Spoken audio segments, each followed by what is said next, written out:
Global मुक्ति foundation के इस पेज पर मैं पास्टर दिनेश चंद्र मिश्रा आप सबों का स्वागत करता हूं। आइए हम परमेश्वर के वचन को सुने।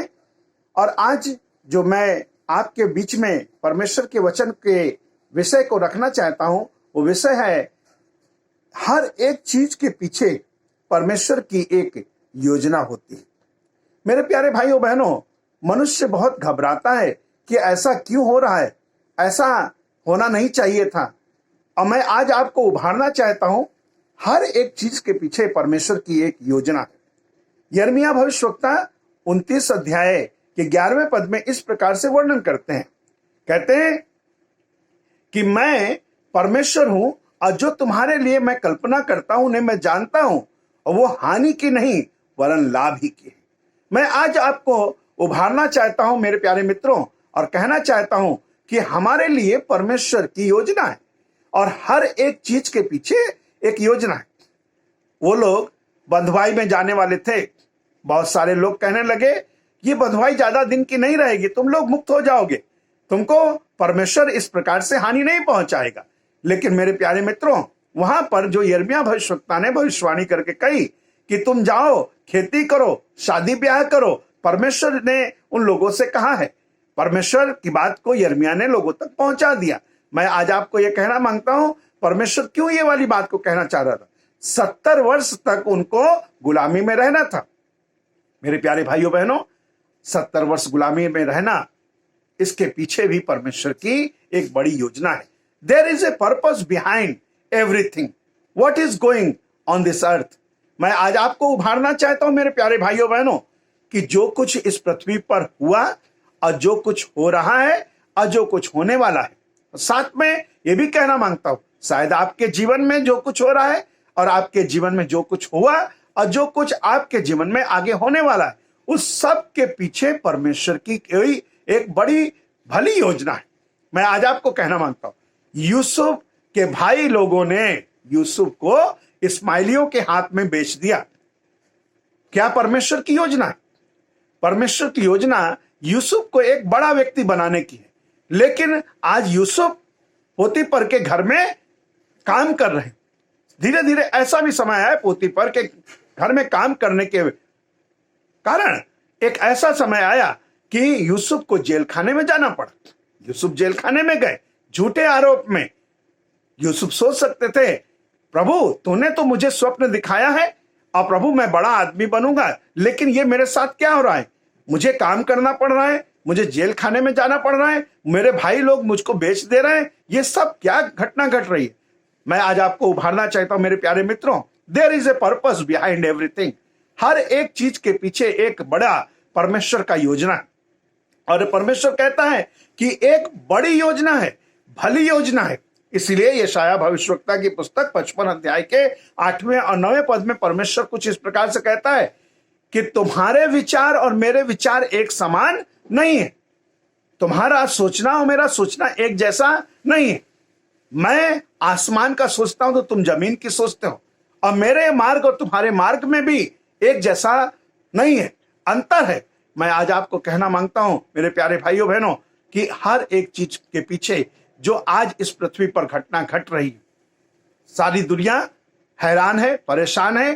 कोरोना रोग हो गया है, लोगों को परेशानी हो रही है, लोगों के बिजनेस खत्म हो गए, लोगों की नौकरियां चली गई हैं, लोग हैरान हैं। लेकिन इन सब पीछे भी परमेश्वर की बड़ी योजना है। मेरे प्यारे भाइयों बहनों, कुछ समय पहले मेरे जीवन में एक बड़ी बीमारी आई। अभी तक वो बीमारी गई नहीं है जब तक मैं इस वचन को प्रचार कर रहा हूं।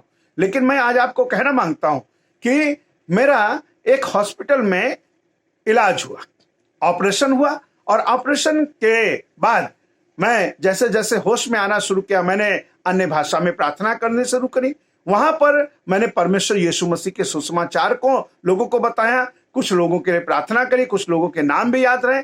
और मैं जब आधा होश में था तो उस समय केवल एक ही बात कर रहा था, परमेश्वर में जो बातें बोल रहा हूं वो मुझे याद रहे, और मुझे याद रही। मैं आज आपको यह कहना मांगता हूं कि उसी हॉस्पिटल में मेरा क्यों इलाज किया गया। बहुत सारे लोगों ने मुझसे यह भी कहा कि तुम्हारा इलाज कराने के लिए, तुम्हारा ऑपरेशन कराने के लिए हम मुफ्त में इलाज करा देते, लेकिन वहां पर कुछ पैसे खर्च हुए।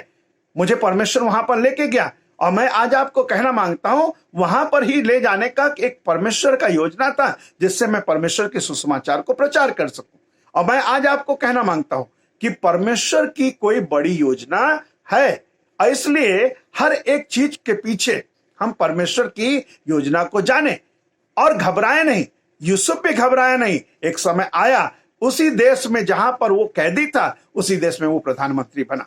मेरे प्यारे भाइयों बहनों, बेबीलोन में रहने वाले यहूदियों में से डैनियल, सद्रक, मेशक, अबेदनगो, मैं आज आपको कहना मांगता हूं, इन लोगों को राजा के सामने पेश किया गया।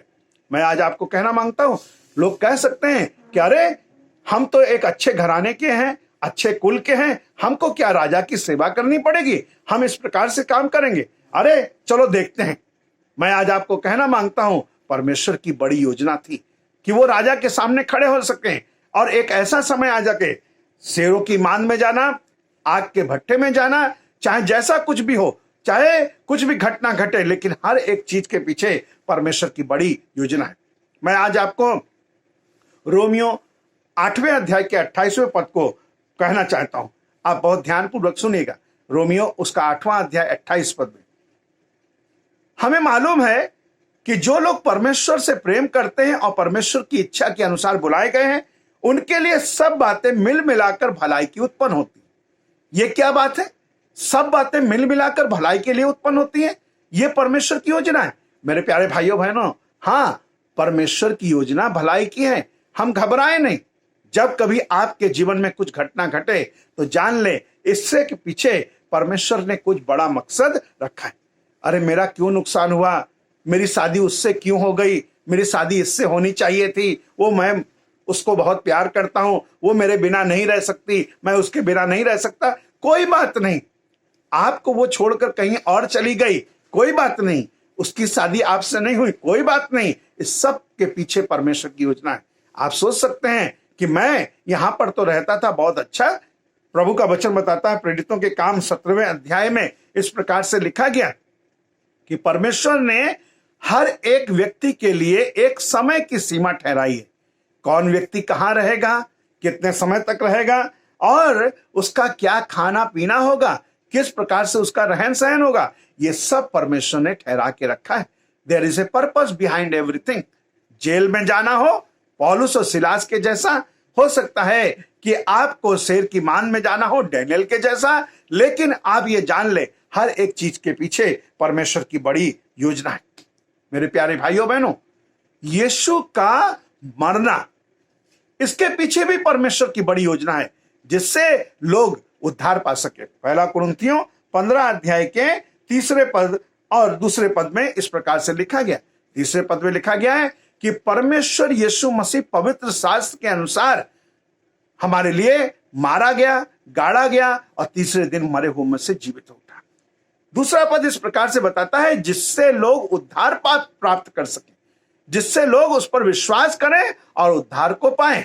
यह परमेश्वर का मकसद है। यीशु का मारा जाना भी परमेश्वर का एक मकसद है। There is a purpose behind everything my dear friend. I want to encourage all of you. जब आपके जीवन में ऐसी समस्याएं दिखाई दें, और मैं आज आपको ग्लोबल मुक्ति फाउंडेशन के इस पेज के माध्यम से आपको कहना चाहता हूं, जो घटना हो रही है, घबराए नहीं। आपको आपके भाइयों ने छोड़ दिया है, घबराए नहीं। आपकी संस्था ने आपके लिए पैसा देना बंद कर दिया है, घबराए नहीं। आपके भाई लोगों ने आपको प्यार करना छोड़ दिया है, आपके लिए कुछ काम नहीं करते, घबराए नहीं। इसके पीछे परमेश्वर की बड़ी योजना है, और उस योजना को आपके जीवन में पूरा होना।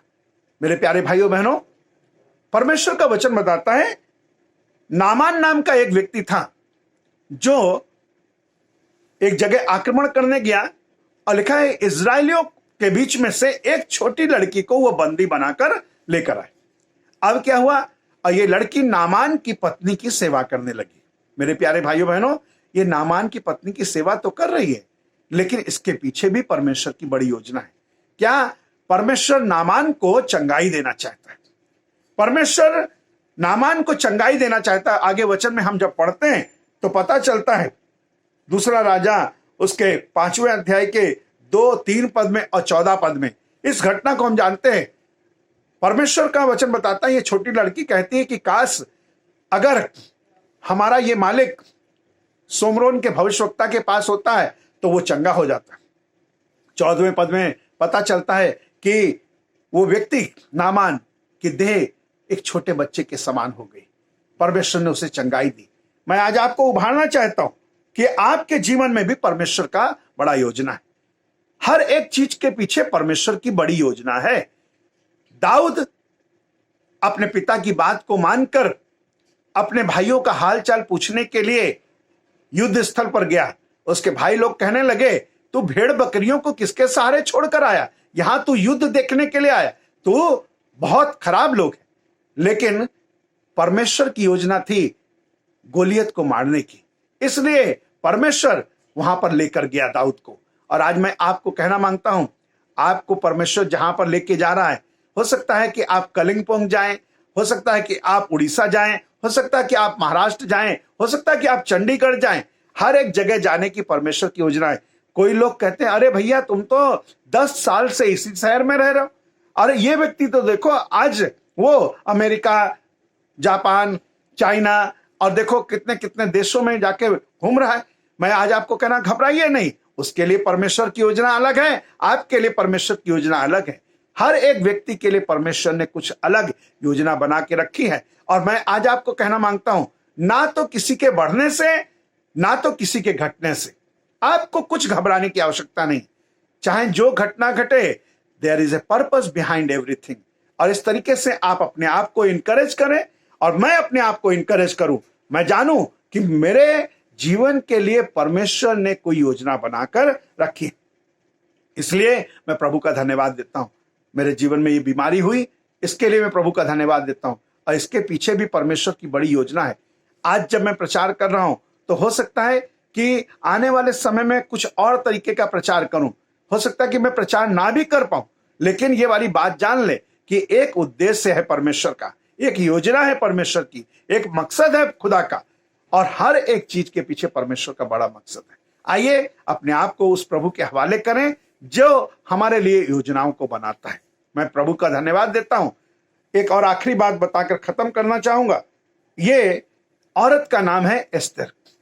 एस्तर की शादी राजा से हुई और बहुत समय तक राजा ने एस्तर को बुलाया नहीं, लेकिन वहां पर जाने की भी एक बड़ी योजना थी परमेश्वर की। एस्तर को क्यों राजमहल में रखा गया था? इसका कारण था परमेश्वर यहूदी जाति की रक्षा करना चाहता था। और आज मैं आपको उभारना मांगता हूं, जब कभी भी ऐसी घटनाएं घटे, जो कुछ हो रहा है, जो कुछ हो चुका है और जो कुछ आगे होने वाला है, do not be afraid and trust there is a purpose of God behind everything. आइए अपनी आंखों को बंद करें, प्रार्थना करें। प्रभु यीशु मसीह, हम धन्यवाद देते हैं और प्रार्थना करते हैं, मुझे मिलाकर मेरे साथ प्रभु सब सुनने वालों को आशीष दें और वो जाने कि हर एक चीज के पीछे परमेश्वर की एक बड़ी योजना है। प्रभु यीशु मसीह नासरी के नाम में मांगते हैं, आमीन। खुदा आप में से हर एक को बड़ी बरकत दे। God bless you.